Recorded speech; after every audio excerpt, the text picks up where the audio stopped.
Hello guys, আজকে আমার বাসায় আসছি আর আম্মু রান্না করছে আমার জন্য। কি চলো দেখি। প্রচুর শীত পড়ছে বন্ধুগণ, শীতের চোটে কথাই বের হচ্ছে না মুখ দিয়ে।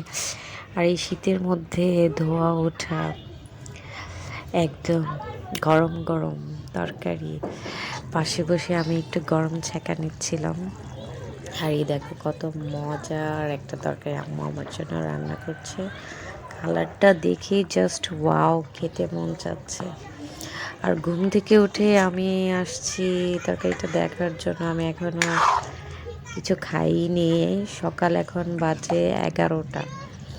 আর এখানে প্রচুর শীত, যেহেতু আম্মুর হচ্ছে টিনের বাড়ি, এত শীত পড়েছে রাত্রেবেলা, মানে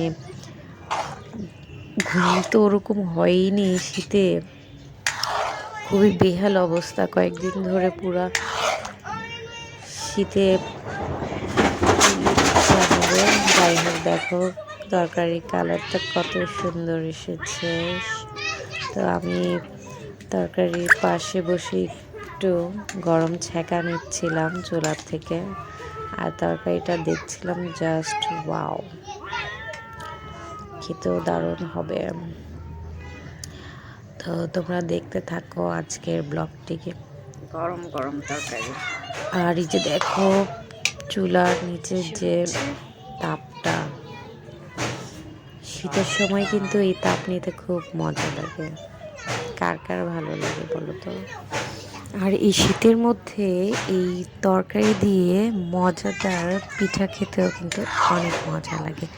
তো আম্মুর হাতে আমি এই শীতের পিঠা একবার খেয়েছি, আবার বলতেছিলাম যে আম্মু আমাকে এবার ভিজানো পিঠা বানায় দাও, খাবো। তো নেক্সট একটা ভিজানো পিঠা, হ্যাঁ দুধে ভিজানো পিঠা, ওইটার ব্লগটা তোমরা দেখতে পারবা। আপাতত আজকের এই রান্নার ব্লগটা দেখতেছো।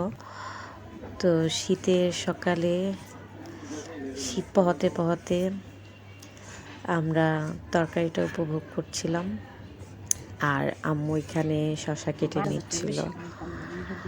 তো আর কি, সকাল কি এখন দুপুর হয়ে গেছে, দুপুরের খাবারের সময় হয়ে গেছে। শীতের দিন কিন্তু ঘুমাতে ঘুমাতেই দুপুর হয়ে যায়। এই তো আম্মুকে বলতেছিলাম যে এখানে চাকচাক করে একটু কেটে নাও। আম্মু বলতেছিল কিভাবে কাটবো। শীতে তোমার খেজুরের রসের পায়েস এগুলো খেতেও খুব মজা লাগে। তো অনেক মিস করতেছি, যেহেতু গ্রামে যাওয়া হচ্ছে না। গ্রামে গেলে শীতের আসল ইমেজটা উপভোগ করতে পারতাম। গ্রামে গেলে খেজুরের রস দিয়ে পিঠা বানিয়ে খেতে পারতাম।